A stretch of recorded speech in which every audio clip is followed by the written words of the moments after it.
If you are walking on eggshells in your own business because you are afraid of a team member and how they will react, you are not the CEO and leader. You are a hostage. And one toxic attitude can rot a 7-figure culture faster than any business strategy ever could. Take it from someone who knows and has been there.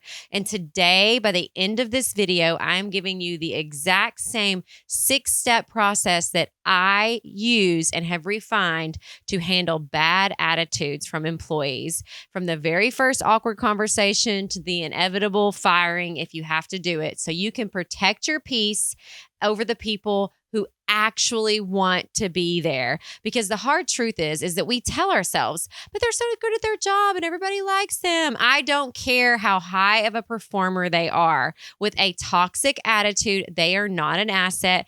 They are a liability, and they will gut your business from the inside out. They are driving away your good customers, your good people. But today it stops, and today we are fixing it. And step number 1 is to nip it in the bud.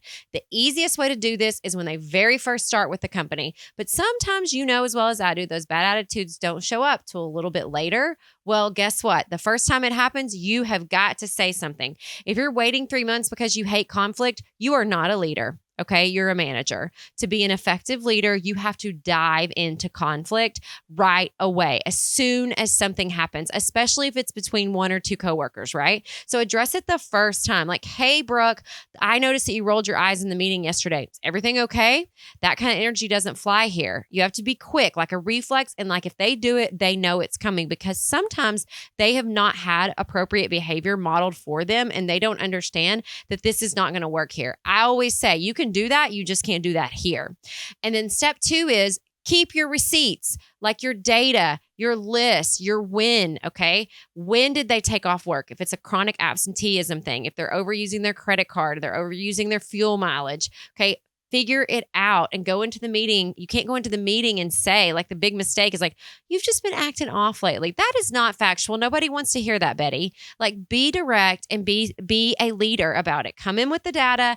And, on Thursday, you missed this email. I need to know what's going on. And facts help remove the emotion, and you cannot argue with a calendar. Step number 3 is to focus on the impact, not the person, not the emotion, but the impact. So, for example, when you speak that way, our junior account managers don't feel comfortable speaking up, and we are losing revenue because we are not getting their great ideas. Okay. Bringing self-awareness to the table has fixed more situations in our companies than any emotion ever could have. Being able to understand, helping people to understand, like, I'm here for you, I'm on your side, but if you keep doing this, this is how other people are seeing you. And I don't think that's a way that you want to be viewed, because I know that you care. Because generally speaking, like, most people want to put their best foot forward, but they may not realize like how obviously repetitive their behaviors are, because that is one of the biggest red flags that will not only like hurt the culture, but it also hurts their relationships with their colleagues too. Number 4 is the listening trap.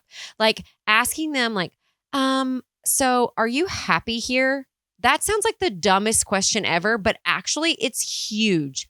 Are you happy here? Because they don't expect it coming, right? Somebody asks you that. Are you happy here? With a long pause after. It makes you think, it makes you actually think and reflect and take a second. And then sometimes maybe they're just going through a divorce, or somebody died, or something's like crazy's happening. And if it's personal, offer support. If they're grieving, if they're in transition, be there for them, be supportive, offer support. But if they just hate the job, offer them an exit. I have an exit plans with people that were up to 6 weeks out. We both realized that this is not the place for you. I need time to hire somebody. You need time to find your next thing. So let's make this an amicable split. And I need you to create, we have a transition document where people transition out of the company, and they list out all their contacts, all the projects in progress, all of those things. And that makes a huge difference when onboarding a new employee, and they really have a springboard to go through. Step number 5 is your line in the sand. So if we have to get to here, I am saying you're going on a behavior plan, or no, sorry, not a behavior plan, a improvement plan for your behavior. You're going on an improvement plan for your behavior, not just sales goals, not just revenue, for your behavior. Okay. And you write it down in black and white. The communication is clear as day. And you make what's intangible completely tangible. If it's must arrive on time is 8 o'clock is 8 o'clock is 8 o'clock, if that's vital to your company. Okay. Whatever it is, make it measurable. And then that's the line.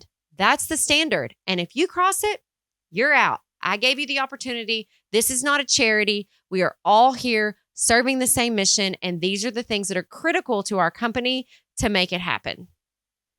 And step 6 is the graceful release, or firing them. If they violate step 5, you fire them immediately and then you figure it out.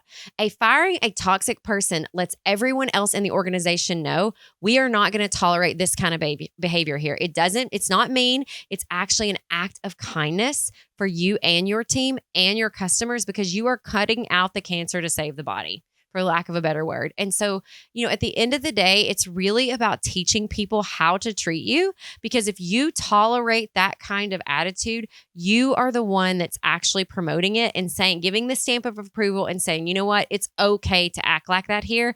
And that is not what you want, because we want to build teams that help us build healthy businesses and healthy lives so that we can all make this world better together.